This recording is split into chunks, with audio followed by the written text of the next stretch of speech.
Are you a fan of nice hairstyles? Let me tell you something about ancient hairstyles, particularly the Spartan ones. Hair played a key role in identifying social class and origin in ancient Greece. Hey, did you know that Spartan men had really long hair? It was like their signature look back in the day. So, you wouldn't think that the tough Spartans cared about having long, gorgeous hair, but actually it was super important to them. Oh, that hairstyle you're talking about. It's called the Spartan knot, or Spartan coiffure. The ancient Greek warriors, especially the Spartans, really liked it. Okay, so the fatal hairstyle thing might be a bit much, but the Spartan knot was actually super important to those warriors. It had a lot of cultural and symbolic meaning. So check it out. Back in the day, Spartan soldiers, hoplites, rocked this sick hairstyle called the Spartan knot when they were out there on the battlefield. So basically, they just pulled their hair up into a bun and held it in place with a hair tie or something. We picked this hairstyle because it's practical and fits our culture. Basically, the Spartan knot was a way for the warriors to keep their hair out of their faces and avoid it getting tangled up during fights. This made sure they could see well and didn't have to worry about their enemies yanking their hair during a fight. It also made the Spartans look like a team and helped them stand out in battle.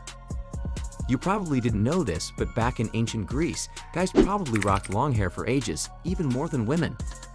Homer, who was writing way back in the 8th century BC and telling stories that were even older, always talked about dudes with long hair. So back in the day, like the 6th century BC, dudes all over Greece were rocking long hair, not just the Spartans. But around the 5th century, most dudes in ancient Greece who weren't Spartans started trimming their hair to a more chill length. So back in Athens, guys and girls used to tie up their hair in a knot and keep it in place with a fancy gold clasp that resembled a grasshopper. They called it a tettix, which also means cicada. Oh, that hairstyle was called Krobylos. So after the Persian Wars ended in 449 BC, a lot of guys in Greece started cutting their hair short.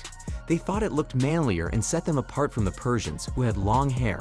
Back in the day, dudes with long hair in Athens were seen as rich and important, but slaves had to keep their hair short. But the Spartans were like, nah, we're keeping our hair long, and even dudes outside of Sparta who were down with them copied the look. Oh, it looks like hairstyles were different depending on where you were in ancient Greece. So basically, this Greek historian named Herodotus wrote this story called The Battle of the Champions, which was a mix of myths and facts from back in the day. And this Oxford guy named R.R. Smith thinks that one of the reasons Herodotus wrote it was to explain why Spartans had long hair. So there's this story where the Argives and Spartans had a battle.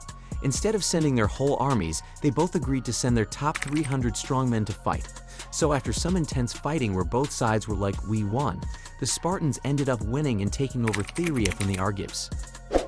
So, Herodotus said that when the Argives lost Thyrea, they were super bummed and decided to always have short hair until they could get it back. So the Spartans won the battle and were like, let's grow out our hair now, it'll be our thing.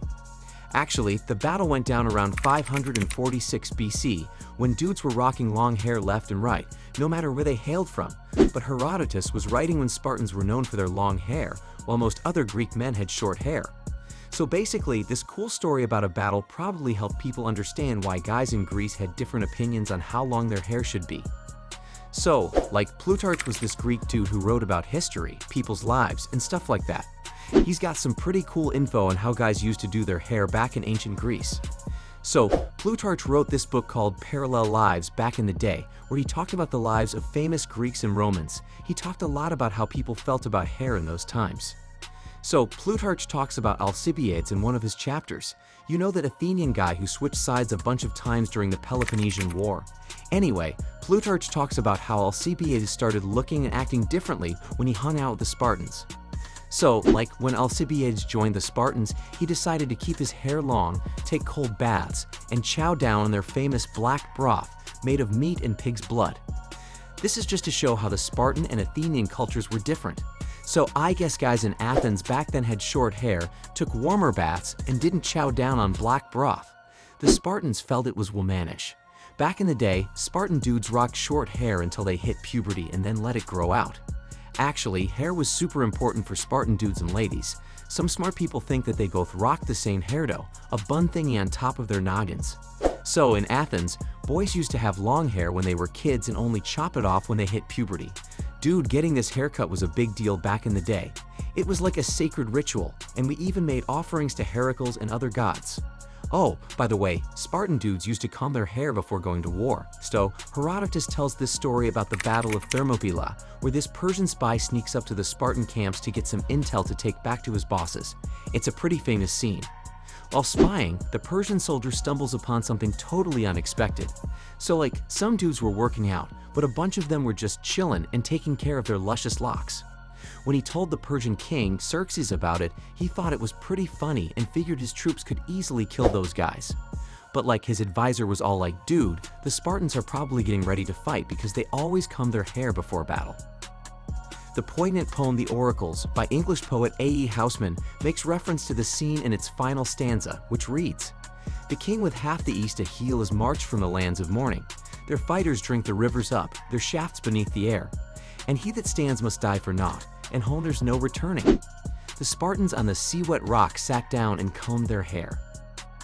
So Plutarch was all about how dudes in Sparta needed to have some seriously luscious locks if they wanted to be taken seriously as leaders.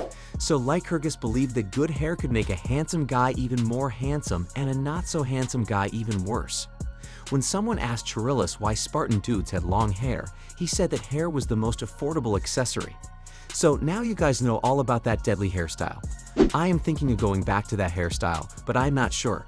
Anyway, if you like this video, hit that like button and subscribe for more content.